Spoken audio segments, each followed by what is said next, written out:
Candy plant जो है आज का मौजू है। तो कैंडी तो वैसे हम कह देते हैं गोलियां टाफियाँ वगैरह बच्चों की जो होती हैं उनको भी कैंडी कहते हैं, लेकिन हमारे काम के अंदर कैंडी प्लांट वो है ऐसा प्लांट जिसके ज़रिए कुल्फ़ियाँ वगैरह जो है उनको बनाया जाता है। अब उसका तरीक़ाकार जो है तकरीबन बर्फ़ खाने से मिलता जुलता है। इसमें भी एक टैंक बनाया जाएगा। टैंक जो है वो बना लेते हैं, लोहे का ही बना लेते हैं और सीमेंटेड बना लेते हैं, जैसा भी चाहें, लेकिन उसके साथ जो है इंसुलेशन जो है बहुत ज़रूरी है। बनाने के बाद जो है बाज़ बड़ी मज़बूत लकड़ी जो है और ऐसी लकड़ी जो है जो कश्ती बनाने के काम आती है, उस लकड़ी को भी इस्तेमाल कर लेते हैं और दोहरी दीवार बनाई जाएगी। और ये डिपेंड करता है कितना बड़ा ये इन्होंने कुल्फ़ी वाला सिस्टम बनाना है। बाज़ दफ़ा ये है कि 5 फुट जो है चौड़ाई है और 8 फुट जो है वो लंबाई है। इतने भी हैं, उनसे छोटे भी हैं, बड़े भी बनाए जा सकते हैं। तो इस तरीके से वो टैंक जो है वो दोहरी दीवार वाला टैंक जो तैयार किया जाता है और उसके जो जब दोहरी दीवार बनाई जाएगी तो दरमियान के अंदर जो है थर्माकोल जो है भर दी जाती है ताकि बाहर की हीट अंदर ना आए, अंदर की हीट बाहर ना जाए। और जो उसकी बेसमेंट होती है, बेसमेंट भी ज़मीन से उठा कर की जाती है, उसके नीचे भी इंसुलेशन की जाती है ताकि किसी तरह से भी अंदर की कूलिंग जो है बाहर ना जाए और बाहर की हीट अंदर ना आए। इसी तरीके ऊपर की तरफ जो है मोटी लकड़ी जो है उसके कवर जो है वो रखा जाता है ताकि कूलिंग जो है वो लॉस ना करे। तो यहाँ पे भी नमकीन पानी जो है वो उसका इस्तेमाल किया जाता है। तो अंदर की तरफ जो है नमकीन पानी जो होगा उसको ठंडा करने के लिए एक एवापोरेटर जो है वो नमकीन पानी में डुबाया जाता है। इसके साथ भी छोटा सा एजिटेटर लगा दिया जाता है। वो एजिटेटर जो है वो पानी को घुमाता रहता है। वही वेलोसिटी है, 30 फुट पर मिनट के हिसाब से वेलोसिटी है, उस वेलोसिटी से उसको घुमाते रहना है। अब जो है कंप्रेसर कौन सा होगा, इसके साथ भी ओपन टाइप रिसिप्रोकेटिंग कंप्रेसर इस्तेमाल किया जाता है और इसके साथ मोटर जो है 3 फेज इस्तेमाल की जाएगी।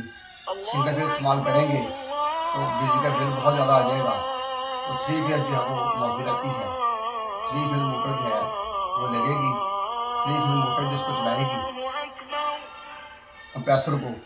तो कंप्रेसर के दोनों तरफ 2 सर्विस वाल लगे हुए हैं, सबका वाल जिन्हें हम कहेंगे SOV, दोनों लगे हैं, एक सक्शन साइड की तरफ, डिस्चार्ज साइड की तरफ। डिस्चार्ज साइड से एक पाइप निकलेगा, वो लेके जाएंगे हम कंप्रेसर के अंदर। अगर बड़ा है तो उसमें वो भी लगा सकते हैं, आइसोलेटर भी लगा सकते हैं। तो पाइप पहले गैस आइसोलेटर हो गई, आइसोलेटर सीधी कंप्रेसर को चलेगी। अब कंप्रेसर कहाँ पे है? कंप्रेसर एक ड्रम लिया जाता है और उस पाइप को घुमा के लेके आते हैं, घुमा के लाते हैं। इस तरीके से जो है कंप्रेसर ऊपर से घुमाया जाता है और नीचे से ख़त्म किया जाता है। वहाँ से पाइप को बाहर लेकर आते हैं, वहाँ से पाइप को बाहर लेकर आएंगे। वो पाइप जो है जब उसको बाहर लेकर आते हैं उससे हम ले जाते हैं लिक्विड सीवर के अंदर। लिक्विड सीवर जो है उसका एक इनपुट है, एक आउटपुट है। इनपुट में रेफ्रिजरेंट जो है वो दाखिल की जाएगी, आउटपुट से बाहर निकाली जाएगी।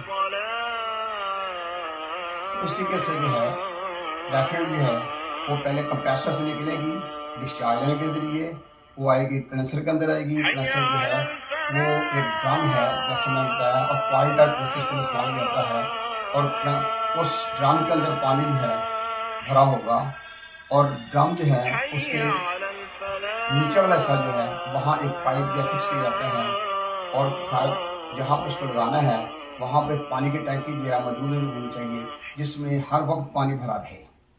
और वहाँ से पानी आएगा, वो ड्रम के नीचे से दाखिल होगा, और ऊपर से वो पानी बाहर निकाला जाता है। पानी जब बाहर निकालेंगे, एक जो ग्राइंड टैंक है उसके करीब एक हौदी छोटी सी बना ली जाती है वो गर्म पानी जो है कंडेंसर का उसमें डाला जाता है, वहाँ से पानी को डिस्कार्ड कर देते हैं। अगर चाहें तो एक तालाब बना के उसी पानी को दोबारा टैंकी में ले जा सकते हैं ताकि पानी ज़ाया ना हो। तो इस तरीके से ये कंडेंसर अपनी हीट जो है पानी में एग्जॉस्ट करता है, और बहुत ज़्यादा एग्जॉस्ट करता है इसलिए कि ड्रम पूरा पानी से भरा होता है, और कॉइल जो है उसकी अपनी हीट जो है ना बहुत ज़्यादा अच्छे तरीके से खाली कर देता है।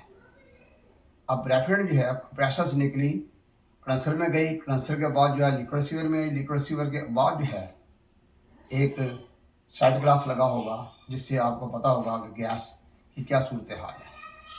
उसके आगे जो है फिल्टर लगाया जाएगा। फिल्टर जो है वो चूड़ियों वाला फिल्टर नहीं होगा या दूसरा फिल्टर नहीं होगा। ये फिल्टर जो है ये रिफिलेबल फिल्टर है, दोबारा भरा जा सकने वाला। यानी जिस वक्त भी 1.5 साल आप प्लांट को चला लेते हैं या कभी गैस लीक हो जाए तो तमाम गैस बाकी उसमें भी लिक्विड से इकट्ठी करके इसके अंदर जो सिलिका जेल है वो बाहर निकाल लेते हैं, उसको शॉपर में डालकर दुकान पे ले जाते हैं, वहाँ से सिलिका जेल नया ले आते हैं। ये डेड श्योर हो कि सिलिका जेल बिल्कुल सही हो, ये ना हो जिस ड्रम से निकाल कर आपको सिलिका जेल दे रहा ड्रम खुला हो, वो सिलिका जेल बिल्कुल नहीं लेना। दुकानदार जो समझदार है वो सिलिका जेल निकालने के बाद फ़ौरन बंद कर देते हैं ताकि बाहर से नमी जमा न करे। वो सिलिका जेल ला के दोबारा उसमें भर देते हैं। जब दोबारा भरना है तो ड्रायर को अंदर से फलालाइन कपड़े से साफ़ कर लेना है और सिलिका जेल उसके अंदर डाल देना है। उसके ऊपर एक स्टेनर होती है वो रख देनी है। फिर ऊपर जो है ना उसका जो कवर है रखने के बाद नट बोल्ट के जरिए कस दिया जाता है। इस किस्म का रिफिलेबल ड्रायर वहाँ इस्तेमाल होगा। अब दोबारा मैं बता रहा हूँ कि कंप्रेसर से रेफ्रिजरेंट जो डिस्चार्ज लाइन से निकलेगी, कंडेंसर में गई, कंडेंसर के बाद जो लिक्विड रिसीवर में आई, लिक्विड रिसीवर के बाद जो है वो साइड ग्लास में आई, साइड ग्लास के बाद वो ड्रायर में आई, ड्रायर के बाद थर्मोस्टेट एक्सपेंशन वाल्व लगा होगा। कौन सा वाल्व? Thermostat expansion valve. कुछ लोग ऑटोमेटिक एक्सपेंशन वाल्व इस्तेमाल करते हैं लेकिन बहुत कम, 1000 में से एक बंदा होगा जो उसने वो किया होगा। अदरवाइज थर्मोस्टेट एक्सपेंशन वाल्व इस्तेमाल करते हैं, वो ही बेहतर रहता है। अब थर्मोस्टेट एक्सपेंशन वाल्व से रेफ्रिजरेंट जो है वो एवापोरेटर में जाएगी, एवापोरेटर के नीचे वाले हिस्से में जाएगी, वहाँ से गर्मी जल्द करने का ऊपर वाले हिस्से से फिर सक्शन लाइन वापस आएगी, वो सक्शन लाइन दोबारा फिर कंप्रेसर को जाएगी। थर्मोस्टेट एक्सपेंशन वाल्व का थर्मो बल्ब जो है सक्शन लाइन के साथ अच्छी तरह जोड़ दिया जाता है, और जो सक्शन लाइन बाकी चालू होती है उस पर इंसुलेशन चढ़ा दी जाती है ताकि कूलिंग ज़ाया ना हो। अब इसका जो टेम्परेचर है, टेम्परेचर जो है ये 14 फ़ारेनहाइट तक ले जाते हैं और उससे बड़े आसानी से कुल्फ़ियाँ जब तैयार हो जाती हैं। तो इसके अंदर जो रेफ्रिजरेंट है वो चार्ज करते हैं R12 या R134। ये दो गैसें जो है ना ज़्यादा इस्तेमाल की जाती हैं। इसके अलावा भी कुछ और गैसें भी इस्तेमाल कर सकते हैं लेकिन मोस्टली ये दोनों गैसें इस्तेमाल होती हैं। अब यहाँ पर जो है इस कुल्फ़ियाँ कैसे बनती हैं। अब फ़र्ज़ करें एक कुल्फ़ी बनानी है दूध वाली, खोए वाली जो है, उसमें क्या करते हैं कि दूध को गर्म करते हैं, उसके अंदर जो है फिर चीनी वगैरह मिक्स करते हैं, साथ एक खोया वगैरह डाल देते हैं, कोई पिस्ता बादाम वगैरह डालना वो डाल देते हैं। अच्छी तरह उसको बॉयल करके फिर उसको नॉर्मल कर लेते हैं। नॉर्मल करने के बाद जो है कुल्फ़ियों वाले सांचे होते हैं, एक किसी भी यानी आप क्या कह सकते हैं उसको, डोंगा वगैरह जो है उसके ज़रिए आप सारा उसमें ना भर लेना सांचों को भरने के बाद वो नमकीन पानी जो है उसमें स्टे बनी होती है, वहाँ उसको रख देना है। नमकीन पानी जब उसको लगेगा ठंडा पानी यख, तो वो कुल्फ़ियाँ जो है ना वो जो लिक्विड है वो जम जाएगा। तो वो तकरीबन आधा पौना घंटा जो है उसको लगता है, वो जम जाती हैं। उसके बाद निकालना है तो उसको जो पानी है गर्म जो कंडेंसर से आया हुआ है उसमें सिर्फ थोड़ी देर रखना है और उसको बाहर निकाल लेना है। बाहर निकालने के बाद एक आप बास्केट में डालते हैं, वहाँ से फिर 1-2-3 ड्रम उसके अंदर होंगे नमकीन पानी में डूबे हुए, उनके अंदर डाल देते हैं, उनमें कुल्फ़ी डाल देते हैं। जब भी निकाली वहाँ से निकाली फिर दे दी। उसके बाद इसी तरीके से मैंगो आइसक्रीम है, उसमें मैंगो का इस्तेमाल किया जाएगा या सिंपल उसका एसेंस इस्तेमाल कर लिया जाएगा। तो मुख्तलिफ़ किस्म के यानी जो फ्लेवर्स हैं वो तैयार किए जाते हैं और इसी तरीके से डिप करते जाएंगे, निकालते जाएँ, इकट्ठा करते जाएँ। उसके बाद जो बेचने वाले रेडी वाले, उनकी रेडी जो है वो भी इंसुलेटेड होती है, डबल इंसुलेटेड लकड़ी की बनी होती है, साइडों से बंद होती है। तो बाद जो ऐसा भी किया जाता है कि इसके ब्रांड के पैड जो हैं वो उसके अंदर रखे होते हैं। वो पैड, ब्रांड के पैड जो हैं वो जिस वक्त काफ़ी ठंडे हो जाते हैं उनको रख देते हैं, तो एक दिन के लिए काफ़ी होता है। वो कुल्फ़ियाँ बेचने वाला कुल्फ़ी बेच के आ जाता है। इस तरीके से जो कैंडी प्लांट जो है वो काम करता है और इसमें कोई मुश्किल चीज़ नहीं है। ये आप खुद भी तैयार कर सकते हैं। एक दफ़ा विजिट करेंगे, देख लें तो तैयार कर सकते हैं। इस तरीके से ये एक सिंपल सी चीज़ है। बाज़ कैंडी प्लांट वालों का ऐसा है कि उन्होंने बाकायदा आगे कस्टमर हैं, उन्होंने एक नहीं 2 3 4 बनाए हुए हैं, तो काफ़ी कुल्फ़ियाँ सेल करते हैं, काफ़ी उनको बचत होती है। तो लोग आते हैं, उनका वादा होता है कि भाई हमें इतनी कुल्फ़ी दे दें, इतनी कुल्फ़ी दे दें, उस हिसाब से वो ले जाते हैं। लेकिन इसमें मेन चीज़ जो है वो ऊपर जो टैंकी है उससे पानी जो है कंडेंसर के अंदर जो है जितना ज़्यादा लगेगा उतने ही ज़्यादा आप कूलिंग ले सकते हैं, उतनी ज़्यादा नमकीन पानी को, ब्रांड को ठंडा कर सकते हैं और कुल्फ़ियाँ जल्दी तैयार कर सकते हैं। ये इसके अंदर कोई मुश्किल बात नहीं है।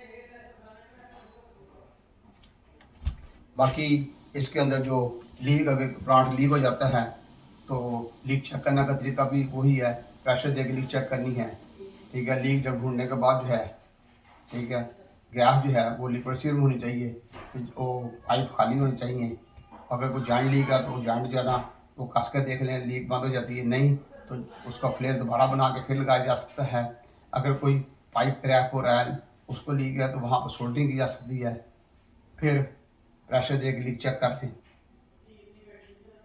फिर वैक्यूम कर लें। अगर गैस मौजूद है उसी गैस को रोटेट किया जा सकता है, रोटेट करके देख लें कि लीक ख़त्म हो गई है, तो पर्जिंग करने के बाद मज़ीद गैस चार्ज करने के बाद काम को बंद कर देते हैं। ये इसका तरीकाकार है। अगर कंप्रेसर का प्रेशर जो है वो कम हो जाए किसी वजह से, तो गैस जो है वो फिर लिक्विड से इकट्ठी करके प्रेशर कंप्रेसर खोल लेते हैं। उसके अक्सर जो है जो पिस्टन रिंग है और आयर रिंग जो है वो चेंज कर दें तो काम चल जाता है। अगर ज़्यादा ख़राब हो गया तो फिर उसके बाद लेथ मशीन वाले के पास जाना पड़ेगा, ठीक करा के दोबारा लगा देंगे। अगर उसकी मोटर में ख़राबी है तो मोटर बाहर से ठीक की जा सकती है।